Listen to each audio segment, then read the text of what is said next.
कोई दूर देश में रह रहा है पर इतनी सामर्थ्य नहीं है कि वो परिवार के सुखों का, परिवार के संबंधों का, सांसारिक ईश्वरी का त्याग कर सके, तो वहीं से पुकारे, हे वृंदावन धाम, मुझे श्यामा श्याम का दास्य रस चाहिए, मैं श्यामा श्याम की दासी बनना चाहता हूँ और मुझे श्रीधाम वृंदावन का अखंड वास चाहिए, सर्वस्व त्याग करके, कि पुनः वृंदावन धाम जाने पर हमें वापस न आना पड़े, ऐसी कृपा करो। जो बार बार ऐसा पुकारता रहता है तो श्रीधाम वृंदावन की असीम कृपा होती है और उस जीव को खींच लेता है वृंदावन धाम।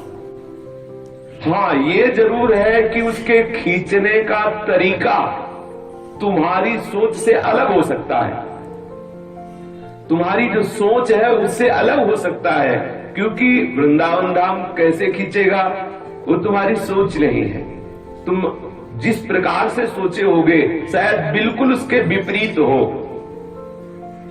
कोई दिल्ली के धनी मानी पुरुष थे, उन्होंने सत्संग में सुना कि वृंदावन के जो संतों को सुख पहुंचाता है, जो संतों की सेवा करता है, उसके ऊपर ठाकुर जी बहुत जल्दी रीझ जाते हैं। और जब ठाकुर जी रीझ जाते हैं तो उसे अपने निज समीप खींच लेते हैं, अर्थात अखंड श्रीधाम वृंदावन का वास दे देते हैं। बहुत धन था, खूब विशेष सामग्रियों में मन लगा हुआ था, बस एक बात सत्संग की उसके मन में बैठ गई कि वृंदावन के संतों की सेवा। संत तो सब भगवत स्वरूप है, पर सत्संग में शब्द कान में पड़ा कि वृंदावन के संतों की सेवा से बहुत शीघ्र ठाकुर जी रीझ जाते हैं और ठाकुर जी श्रीधाम वृंदावन का वास रीझ कर प्रदान कर देते हैं। धनी मानी था, मन में आ गई बात। अब जब वृंदावन आता तो संतों की पंगत करवाता। ऐसा मत समझो कि वृंदावन में जो भंडारे खाते घूमते हैं ये ऐसे ही संत हैं। कहाँ बैठे हैं? श्रीधाम वृंदावन में। कहाँ जा रहे हैं? प्रिया प्रीतम का प्रसाद पाने। यहाँ जहां भी भोग प्रसाद बट रहा होगा पहले श्यामा श्याम को पाया जाएगा और इस रज में बैठ के पाएंगे। इस रज में, परम प्रेम में, रज में बैठ के पा रहे हैं। प्रिया प्रीतम का भोग लग रहा है और प्रिया प्रीतम के आश्रित हैं, जो श्यामा श्याम के आश्रित हैं, श्यामा श्याम के महल में रह रहे हैं, श्यामा श्याम का उच्छिष्टामृत पा रहे हैं। ये कोई साधारण है? वृंदावन में साधारण जीव आता है? असीम कृपा प्यारी जीव की होती तब वृंदावन में आता है। ऐसा कभी मत मान लेना कि अरे सब भिखारी हैं जो इधर उधर भटकते रहते हैं, भजन वजन तो करते नहीं, भागते घूमते। इनका भजन हो गया है, इनका भजन पूरा हो गया है, तब इनको श्रीधाम वृंदावन मिला है। धाम ऐसे मिलता है, भजन की परिपक्व अवस्था का नाम धाम की प्राप्ति है। हो गई भजन, अब क्या करें? उस भजन का रसास्वादन करें। ये जो धामवासी हैं, यहाँ फिरे स्वार्थ आपने, भजन गए फिरे बाह। भजन पकड़े घूमता है यार, बिना भजन के कोई रह नहीं सकता।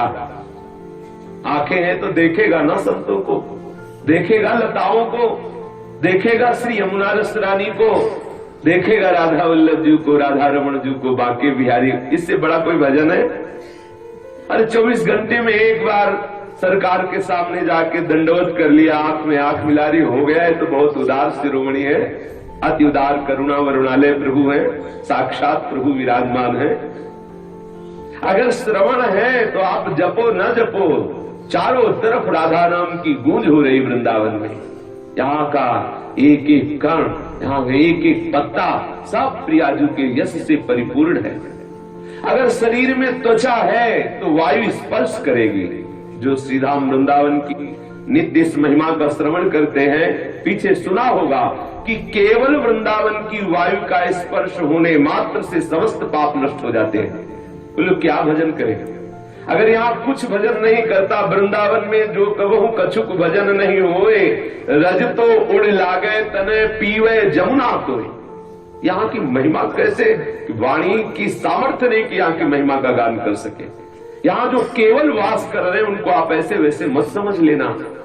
जो यहाँ लाइन में बैठे हुए राधे राधे बोल करके एक एक रुपया मांग रहे हैं, इनको आप साधारण मत समझ लेना। प्यारी जो की महल के भिखारी हैं, जहाँ अपने लोग सोच भी नहीं सकते, आप फ्लैट में बैठे थे और ये हर समय परिक्रमा मार्ग में और ठाकुर जी की देहरी पे बैठे रहते हैं। गलबैया दे के निकलेंगे तो फ्लैट वाले को देखेंगे या देहरी के समीप जो बैठे उनको देखेंगे।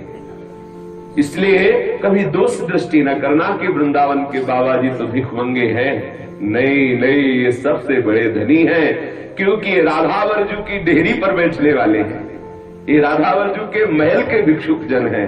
इसकी याचना तो भगवान ब्रह्मा शिव आदि करते हैं। तो वो दिल्ली के जो धनी मानी पुरुष थे, वो यहाँ के जब कभी आते तो संतों का भंडारा करते।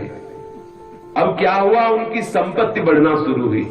एक फैक्ट्री से 2 फैक्ट्री, उत्साह बढ़ गया उनको कि ये जो बढ़ रहा है ये संत कृपा से बढ़ रहा है। अब उन्होंने 1 हफ्ते में आना प्रारंभ किया और 1 हफ्ते में संतों का भंडार, महीने में 4 बार। अब तो इतना आनंद बरसने लगा, हृदय आनंदित रहने लगा, सुख समृद्धि बढ़ने लगी।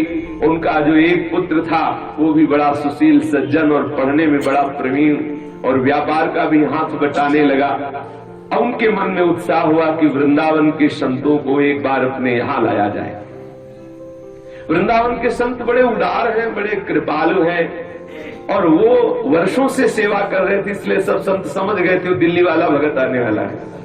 अब जब दिल्ली वाला भगत अब की बार आया तो अब की बार चिट्ठी नहीं बांटा, हर संत को बुला के साष्टांग प्रणाम किया और कहा, भगवान हमारी आकांक्षा है कि कल हम बस लाएंगे और आप सब चल करके कृपा करके हमारे घर में अपने चरण रज पधराइए, हमें बड़ा सौभाग्य होगा। उदार शिरोमणि श्री स्वामिनी जी के महल में वास करने वाले ये उदार भगवत प्रेमी महात्मा जन राजी हो गए। अब बहुत आनंदित हुआ। हम आपको वृंदावन की खींचने की बात बता रहे हैं। अब तो एक बस लाया तो बस में सब संत जन आने लगे। उनमें एक संत ऐसे बैठे जो कभी कहीं नहीं जाते थे भंडारे में, किसी के भंडारे नहीं जाते थे, वृंदावन की सीमा के बाहर नहीं जाते थे। आश्चर्य हुआ सबको कि जो वृंदावन की सीमा के बाहर नहीं जाते थे वो कैसे बैठे। वो सोचा कि शायद भाव दशा में उनको पता न हो। पूछा संतों ने कि बाबा ये बस जा रही है, कहाँ तुम्हें पता है? बोले हाँ दिल्ली। बोले तुम तो कभी नहीं जाते किसी भंडारे में, कभी वृंदावन के बाहर नहीं जाते। वो चुप हो गए, कोई उत्तर नहीं दिया। सब संतों ने उस धनी मानी सेठ से कहा तुम्हारे सब संत सेवा सफल हो गई। ऐसे विरक्त अकिंचन संत वृंदावन निष्ठा वाले, पता नहीं कौन सी लीला होने वाली है, तुम्हारे साथ क्यों जाने को तैयार हो गए। ओ कार से भागा और जाके विशाल उत्सव का स्वरूप रखा। खूब फूल मालाएं मंगाई, संतों के लिए सुंदर गद्दी, सुंदर सुंदर पुष्प डाल करके बिछाया। संत जन जब गए सबका चरणामृत लिया, बैठाला, पवाया। जब पा चुके सबको प्रणाम कर रहे थे तो उन संत ने कहा तुम्हें वृंदावन ने बुलाया है। बस बोले हम तुम्हें बुलाने आए, तुम्हें वृंदावन ने बुलाया है। सब संतों को लगा कि ये बावरे हो गए क्या, वृंदावन तो जाते ही आता है। पर संतों की भाषा समझना बड़ी विचित्र बात है। उस सेठ जी को कोई खास बात नहीं लगी कि हर हफ्ते वृंदावन जाते हैं, कह रहे वृंदावन ने बुलाया है। अब वो संत गाड़ी में बैठे, कोई भेंट दक्षिणा नहीं ली, चले आए। दूसरे दिन ही लड़के का एक्सीडेंट हुआ, मर गया। हमें वृंदावन का बुलावा बता रहे कि वो अपने ढंग से बुलाएगा। दूसरे दिन लड़के का एक्सीडेंट हुआ, मर गया, बड़ा हाहाकार। अब जिसका इतना धन वैभव और एक ही लड़का, वो भी सुशील सज्जन, व्यापार में हाथ बटाने वाला। जब उनका सब क्रियाक्रम 10-15 दिन में हो गया तो पति पत्नी रोते हुए विचार किए कि वे संपत्ति किसके लिए, जो था वो तो चला गया। बोले सब बेचो और जाके वृंदावन के ठाकुर के सब स्वर्ण आभूषण का श्रृंगार करो, भोग लगाओ और वही वृंदावन बास करो। सब बेच बाच के अखंड वृंदावन करने के लिए, बास करने के लिए आगे। जब वृंदावन खींचेगा तो अपने ढंग से खींचेगा। अगर आप अभी छोड़ के चले आओगे तो बढ़िया रहेगा, अगर वो खींचेगा तो अपने ढंग से खींचेगा, किसी काम कर नहीं रहने देगा, सिर्फ अपना बना लेगा। अब वो जो पुत्र पधारा तो आपको लगा कि एक्सीडेंट हुआ और देखो अधोगति हुई, नहीं, सबसे पहले उस पुत्र को श्रीधाम वृंदावन ने दिव्य देह प्रदान करके श्री जी की सेवा में लगाया। संतों की सेवा ऐसी थोड़ी। फिर उन दोनों की मनोवृत्ति से सर्व विषय का नाश करके एकांतिक वृंदावन वास की दोबारा दिल्ली का ध्यान भी ना आवे, दोबारा उधर ध्यान भी ना आवे। तो यहाँ श्रीपाद प्रबोधानंद जी कह रहे हैं कि जो सदैव वाणी से ऐसा पुकारता रहता है कि हम राधा माधव का दास्य रस प्राप्त करना चाहते हैं, जो महान रहस्यमय है, हे वृंदावन धाम, हम सर्व त्याग करके आप में वास करने की आशा रखते हैं। यदि जो अपनी वाणी से ऐसा पुकारता रहता है तो वृंदावन धाम अद्भुत कृपा करके उसका सर्व त्याग करा देता है, क्योंकि वो सर्व त्याग करने में असमर्थ है।